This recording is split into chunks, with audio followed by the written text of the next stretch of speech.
Okay, so let's talk about the basics of ECS. So the service, the AWS service, which allows us to deploy the containerized workloads on AWS. So ECS stands for Elastic Container Service. Basically, it's like the AWS own container orchestrator service, which allows us to deploy, manage, and scale up the containers on AWS. Okay. So with ECS, you need to have a Docker file. For example, say in case of Docker, we need to have a Docker file. From that Docker file, we build a Docker image, and then from that Docker image, we can launch any number of containers. So in terms of ECS, these terms are just known as, so Docker file is known as your task definition. Docker image will be your same, and you need to have an image, Docker image, and then with the in terms of Docker, these are known as containers, but in terms of ECS, these are known as tasks. So you need to have a task definition, and using the single task definition, you can deploy any number of tasks. So that is the advantage of ECS. And with ECS, it is serverless by default with AWS Fargate. So AWS Fargate allows us to, it allows us to deploy the containers on AWS, means the main advantage of using Fargate is that you no longer have to worry about managing the servers, handling the capacity planning, and figuring out how to isolate container workloads for security. So everything is managed by AWS in the behind the hood. So, but definitely Fargate comes with a charge. Now with you have ECS anywhere, you can use the same familiar Amazon ECS console, but the main advantage is that you can, with ECS anywhere, you can just run your workloads like which are using your on-prem hardware, using our own data center in between the AWS control plane. It is secure. It integrates, ECS integrates with load balancer, ECR, that is Elastic Container Repository. So basically ECR is like a Docker hub for AWS where you can store your images inside AWS own repository. Okay, so ECS is fully like a fully managed container orchestration and the best practice with no control plane nodes, and you don't need to manage the scaling part as well. You can automate the capacity planning. You can automate, like if your tasks need more number of hardware, so it will automatically scale up. It will provide the hardware based on the number of tasks which are running inside your ECS. If I talk about the support, so you can use Docker images directly from Docker Hub, right?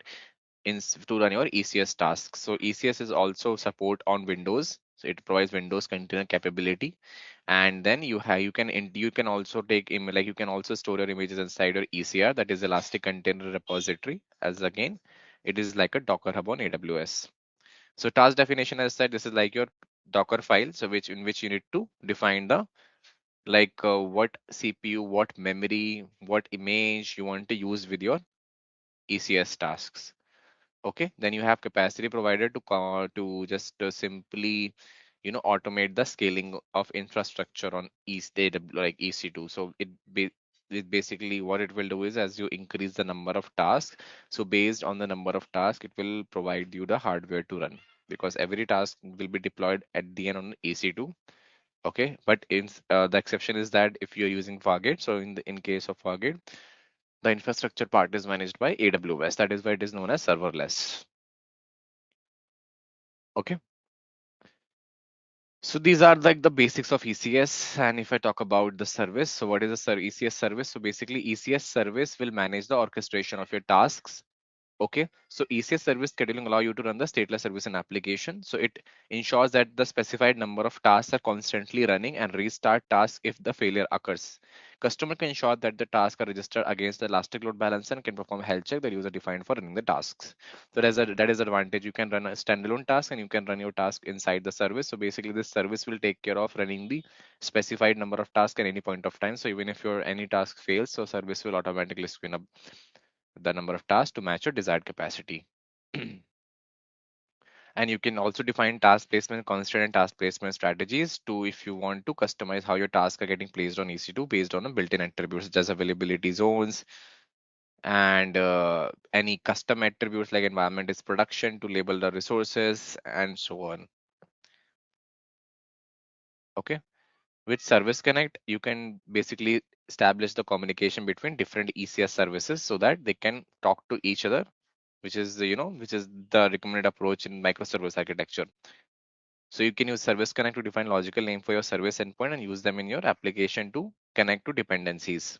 It helps to send the traffic to healthy endpoints and provide rich traffic telemetry in ECS console and CloudWatch. So with ECS, you have three networking modes, that is bridge, host, and none. And the in main is AWS VPC networking mode. So bridge is like the default bridge network, which is supported in Docker.